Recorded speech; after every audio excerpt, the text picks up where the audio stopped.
Hello everyone, welcome back to my channel Mampi's blog. তোমরা সবাই কেমন আছো? আমি তো ভালো আছি। মাম্পিস ব্লগে তোমাদের সবাইকে স্বাগত আর অনেক অনেক ভালোবাসা। আজকে দেখো নতুন একটা রেসিপি নিয়ে চলে আসলাম।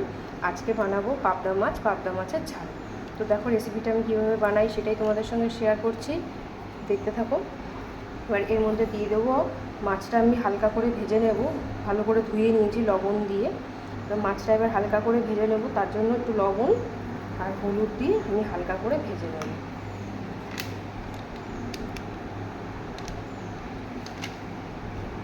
মাছগুলোর গায়ে ভালো করে লবণ হলুদ মাখিয়ে নিই। চলো দেখতে থাকো। এবার কড়াই গরম হয়ে গেছে, কড়াইতে দিয়ে দেবো রিফাইন তেল মাছটা ভাজার জন্য।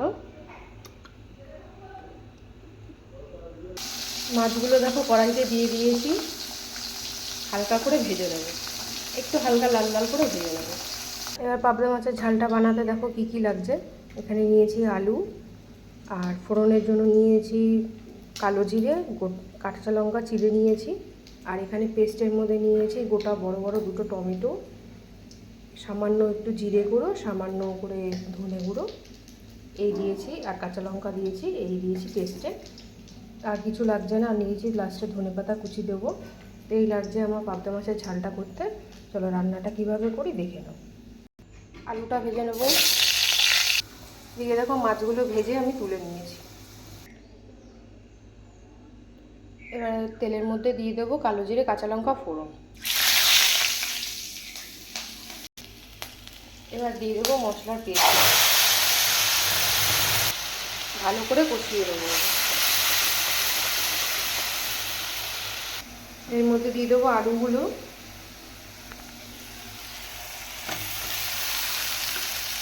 ভালো করে কষিয়ে দেবো মশলাটা। মশলাটা দেখো ভালো করে কষিয়ে নিয়েছি, তেল ছেড়ে দিয়েছে মশলা থেকে। এবার আমি একটা বাটিতে জল ফুটিয়ে রেখেছিলাম, সেই জলটাও দিয়ে দিলাম। আলুটা এবার ভালো করে সিদ্ধ করে নেব।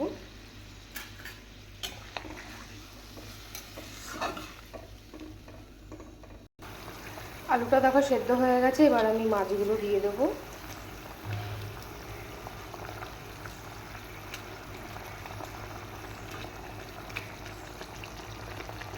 দিয়ে এবার একটু ভালো করে নাড়াচাড়া করে নেব। এবার ধনেপাতা কুচিটাও দিয়ে দেবো ওপর থেকে।